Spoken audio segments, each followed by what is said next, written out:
Hey guys, Andrew Piotrowski from Engearment.com, and today I have the new inflatable paddleboard from Red Paddle Co. This is the Voyager, the 12.6 model, and I have it set up right now for fishing. I haven't fished all of it yet, but I was just testing how I would do it. And some of the features that are, come with this board really make it good for a variety of things. So touring, having your dog, your kids on the board, or fishing, camping, different things like that, and I'm just going to take you through them today.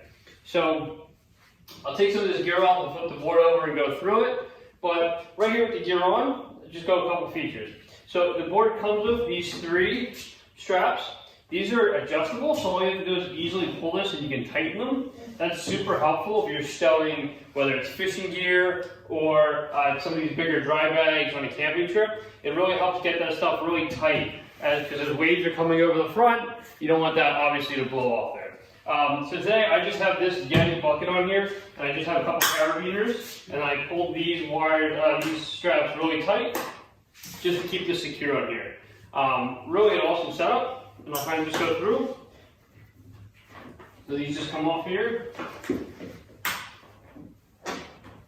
like that, and you can take it off. Very quick, very simple.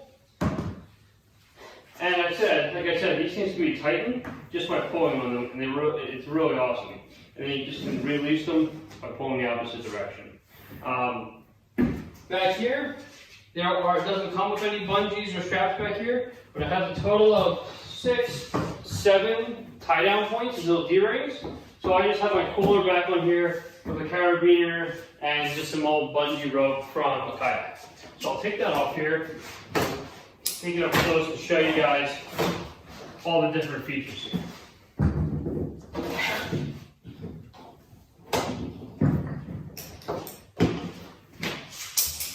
So I'm going to start with what it comes in. When you get the board, breaking stuff. When you get the board, it comes in this bag. I've had a couple different inflatable boards, and this is a really, really nice bag. Get that spider out there. So you open it up, foil lined, so it keeps everything pretty dry. This is the pump. This thing's pretty big, and it does a really good job of pumping this board up relatively quick. And then everything is stowed back here. Your paddle, the different Battens systems for stiffening, everything can go in here. So it's awesome because it has this little pouch for the fins. Everything you need can be stored in here. And I even fit like my small life jacket in here with this and some spare clothes. So if you were taking it somewhere, hiking with it, it's really compatible with like just putting everything in there.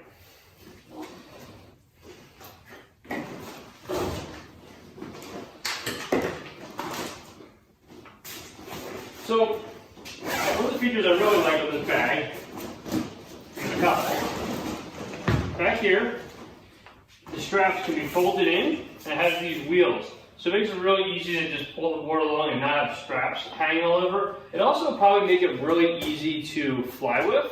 There's nothing getting caught. However, if you wanted to take the board and hike to the river or walk down to the lake, all you have to do is undo this Velcro, and these nice straps come out here, and there's a nice strap here, hip strap, to make it really secure.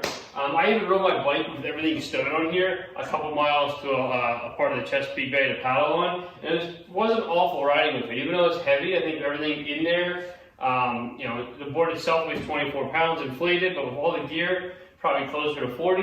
It was a heavy pack, but it wasn't bad to ride with.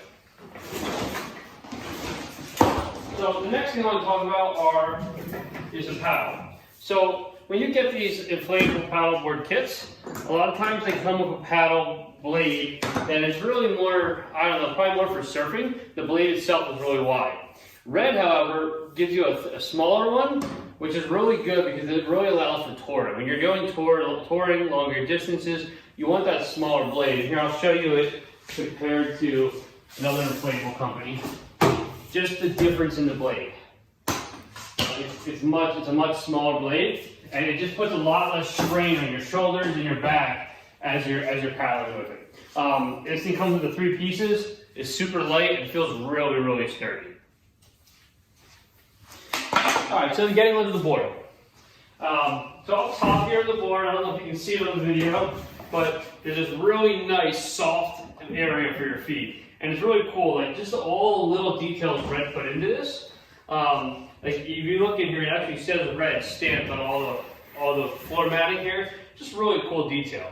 So starting from the front to the back on the top side, I really like this front handle. If you're carrying the board with 2 people, it allows you for you to lift it.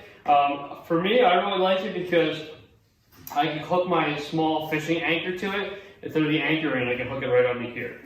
There's a little screw attachment here where you can put a camera, like a GoPro or one of those cameras, here and here, which would be pretty cool. I haven't tried that yet, but it's really like a really nice feature. And then I think you have, talk about these straps here. Getting back here, there's 3 handles. And these handles make carrying it, getting on and off of the board, and probably even in some sort of rescue situation, really, really helpful. But I like what they did was they spaced them apart. So if these were back here, even with the center one, it would make it awkward to stand. They've spaced these out, which they don't get in the way at all when you're on the board. Moving back here to this, you can actually feel here, you've got this texture where it says Red. When you get to the back of the board, it actually changes texture, which allows for you to know how far back you are on the board. So say you're in rough water or surfing, as you step back, you can tell the texture change and know that you're getting closer and closer to the end of the board. That's really important. So back here, we have these 7 D-rings, and then another handle back here, which is really helpful.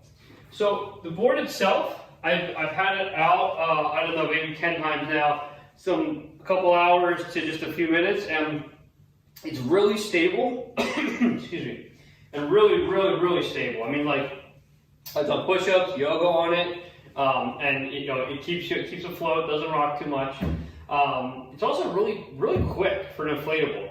I mean, it actually rivals my racing board that I had over here. That's an epoxy 14-footer. This is only 12.6, and I find it to be relatively fast. They're very close to that. I had it out on pretty flat water the other night, and my miles were very, very close to my mile times on that. So flipping it over, I think one of the coolest features, and one of the reasons it's probably so fast, is I don't understand how Red did this, but they've really got this nice rocker in here and this V hull. That is this black rubber piece here, and then this like V displacing hull really allows it to sit nice in the water and be very quick. Other inflatables like the one I have over there, they don't have this; they're just kind of flat. This is a really nice feature. I think alone makes this board worthwhile over some of the competitors. Another cool piece is back here, which I haven't seen before. You have these 2 box fins here. Now, typically a paddleboard would have one in the middle and 2 smaller ones. These 2 fins make this board fast and stable. It allows me to keep it on track very easily. Whereas sometimes with one, especially in some wind, you can get side to side. This really made it stay straight. And the other piece I like about it is I kind of thought that these might make the boat less maneuverable, and that's definitely not the case. Especially if you step back on the board and get the nose up, it really turns quickly. The final piece I want to talk about is, and I'm going to adjust this a little bit so you can see it. There's these orange battens here. Now I'll take one out. These battens, I won't pull it all the way because you have it deflated a bit, but these orange pieces come out here, and basically what they do, I have to deflate it a bit to get these out, but these pieces are about this long, and they're just like flexible plastic, and you pump the board up to, I think it's like 5 or 6 PSIs, and you can slide these in there, and it makes it very, very sturdy and stable. It helps it just it feels like an epoxy board, when in fact it's an inflatable. I mean, there is very, very little flex. Of course, if you wanted flex, you could deflate it a little more. I have tried it a couple different times where I've inflated it about 9 to 10 PSI less than they recommend. So I think they recommend 16 to 22. I think I had it on, I don't know, somewhere around like 13. And it was still relatively sturdy. So like if you're in a rush, like say the sun's going down, you gotta get that paddle in, and you're tired of pumping, pump it up to 13, 14 psi, you should be good. And you know, obviously it's not as stiff as it would be at 22, but it's still very stiff and probably just as stiff as some of the other inflatable boards that I've paddled on. So overall, this board is an awesome all-around versatile board. I mean, you can take it, you know, out in the lakes, the ocean if you're good at that kind of thing. I've had it in the Chesapeake Bay in some pretty rough conditions, and have found that it really excelled in all those different conditions. So if you're looking for an all-around fast board, I would absolutely recommend the Red Paddle Voyager. This is a 12.6, and I think it also comes in a 13.2. I haven't tried that one yet, but I would imagine it's even faster than this one. So thank you.